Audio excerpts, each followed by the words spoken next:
Landasan ideal dan konstitusional luar negeri. 1. Undang-Undang Dasar 1945.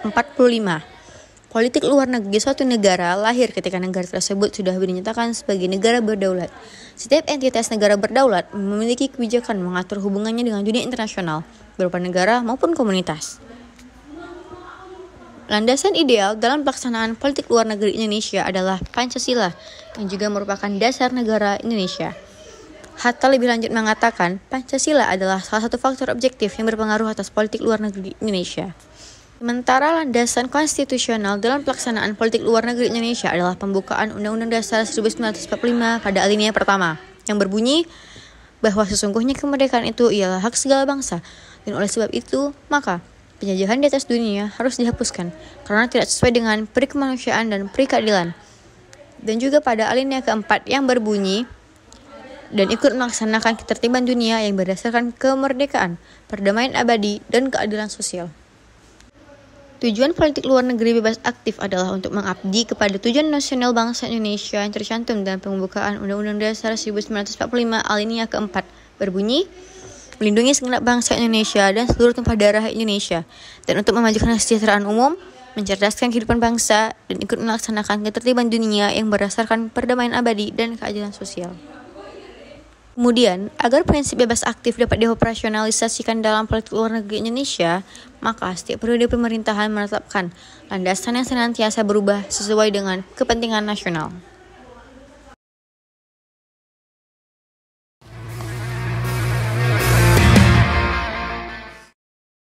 Berakhirnya Perang Dunia Kedua pada Agustus 1945 bukan berarti menjadi akhir bagi pertentangan di dunia. Masih ada, tentunya di bagian Asia dan Afrika. Situasi perang ini biasa kita sebut dengan Perang Dingin. Nah, wilayah-wilayah yang berada di Asia dan Afrika ini tentu merasa khawatir dan cemas bahwasanya negara mereka akan terkena dampak dari segi politik maupun ekonominya. Melihat hal itu, para petinggi dari Asia dan Afrika yang baru saja merdeka mengadakan pertemuan. Dan pertemuan inilah yang menjadi gagasan utama terbentuknya Konferensi Asia dan Afrika. Pertemuan ini dikenal dengan Sidang Pasca Perdana Menteri yang dihadiri oleh Perdana Menteri dari Sri Lanka, Burma, India, Indonesia, dan Pakistan. Topik yang dibahas itu mengenai kondisi Indochina, bom hidrogen, kolonialisme, nasionalisme, dan komunisme internasional.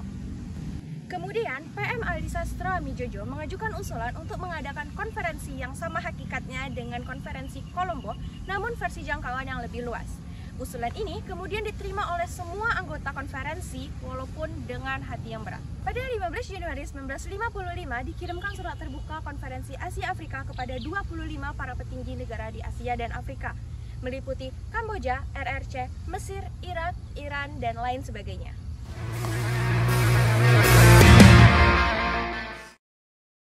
Gerakan non-blok atau yang biasa kita kenal dengan GNB merupakan negara-negara yang dipelopori oleh ketiga negara yang beranggotakan 1.000 anggota negara yang berusaha menjalankan pemerintahan luar negeri yang tidak memihak. Setelah berakhirnya Perang Dunia Kedua pada era 1950 yang menghasilkan dua blok, yaitu Blok Barat dan Blok Timur. Lahirnya GNB dilatar belakangi oleh kekhawatiran para petinggi-petinggi Asia Afrika karena pada era itu adanya persaingan antara kedua blok tersebut. KA Bandung merupakan awal kelahirannya dari GNB yang bertujuan untuk mengidentifikasi masalah-masalah yang ada di dunia. Tujuan-tujuan dari GNB ada beberapa. Yang pertama, tujuan ke dalam, yaitu mengusahakan pengembangan dan kemajuan bagi ekonomi, sosial, dan politik karena kita sudah tertinggal jauh oleh negara-negara maju. Tujuan keluar, berusaha meredakan ketegangan antara Blok Barat dan Blok Timur karena adanya perseteruan dan berusaha untuk menuju perdamaian. Organisasi Konferensi Islam merupakan organisasi internasional yang beranggotakan oleh negara-negara Islam yang ada di seluruh dunia. Didirikan pada 22 September 1969. OKI sendiri bertujuan untuk meningkatkan solidaritas, memajukan kedamaian di seluruh dunia, dan melindungi masjid-masjid Islam yang ada di dunia. Dan tujuan OKI yang tidak kalah penting ialah untuk menuju kedamaian dunia atau kedamaian Palestina. Kontribusi nyata peran Indonesia untuk OKI sendiri ialah Indonesia pernah menerima mandate sebagai Committee of Six pada Moro National Love atau yang biasa kita dengar dengan MLV pada negara Filipina. Indonesia juga menjamin keselarasan komite dan toleransi pada negara-negara Islam dan menjamin bukti nyata tersebut bahwa peranannya OKI di Indonesia.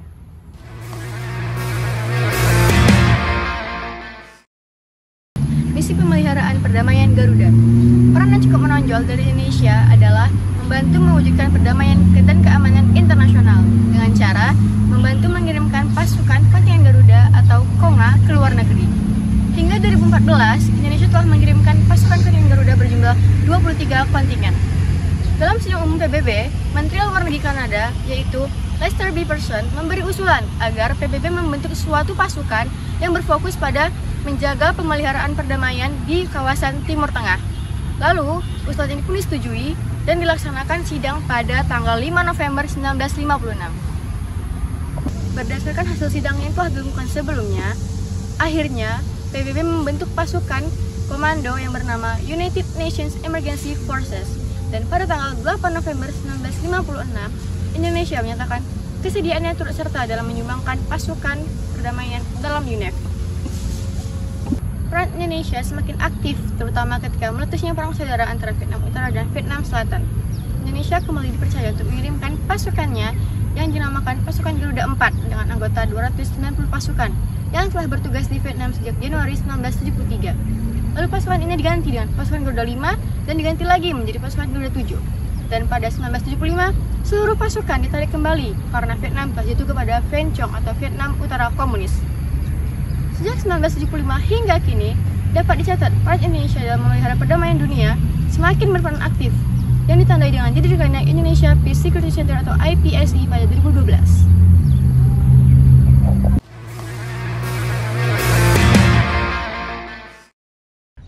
Kerjasama antara negara-negara Asia Tenggara merupakan suatu upaya kontrak Indonesia untuk menciptakan stabilitas kawasan yang paling terpentingnya serta bertanggung jawab terhadap pemeliharaannya. Kawasan negara-negara Asia telah memiliki 10 anggota. Yang pertama itu ada Indonesia, Malaysia, Singapura, Filipina, Thailand, Brunei Darussalam, Kamboja, Laos, Myanmar, dan Vietnam. Terbentuknya ASEAN adalah untuk mempercepat pertumbuhan, pembangunan ekonomi, stabilitas sosial budaya, dan kesatuan regional. Untuk melalui usaha semangat tanggung jawab bersama dan persahabatan yang akan menjamin kemerdekaannya negara anggotanya. Berbagai tantangan dapat dilewati oleh semua, mulai dari konflik antara anggotanya seperti Malaysia dan Filipina, menyangkut tentang Sabah, lalu juga ada keraguan dari anggotanya sendiri. Namun hal ini dapat dimaklumi karena pada masa 1969 sampai 1974 dapat dikatakan sebagai konsolidasi ASEAN.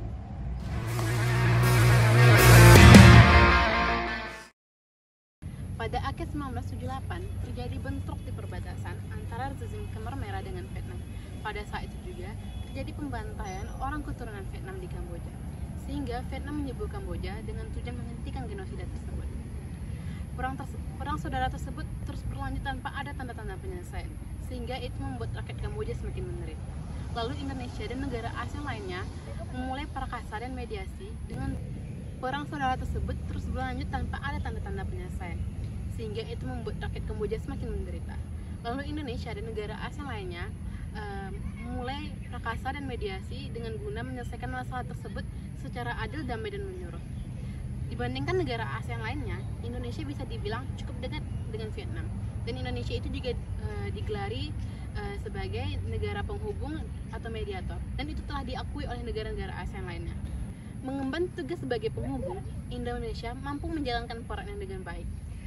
Itu bisa dilihat pada tahun 1987, Indonesia itu mampu memperkasai Cocktail Party sehingga berhasil mendapatkan kesempatan Ho Chi Minh City Understanding antara Menteri Luar Negeri Republik Indonesia dengan Menteri Luar Negeri Vietnam, dan ditindaklanjuti dengan Jakarta Informal Meeting 1 atau disebut dengan JIM 1. Dengan demikian, Indonesia memainkan peran sentral dalam upaya mediasi penyelesaian konflik internal Kamboja ini. Pengembangan dan pembicaraan ini kemudian dilanjuti melalui Jakarta Informal Meeting 2 atau yang disebut dengan JIM 2. Kesepakatan inilah yang menandai perjuangan dari akhir upaya perdamaian Kamboja dan memulai babak baru dalam pemerintahan yang demokratis di negara ini.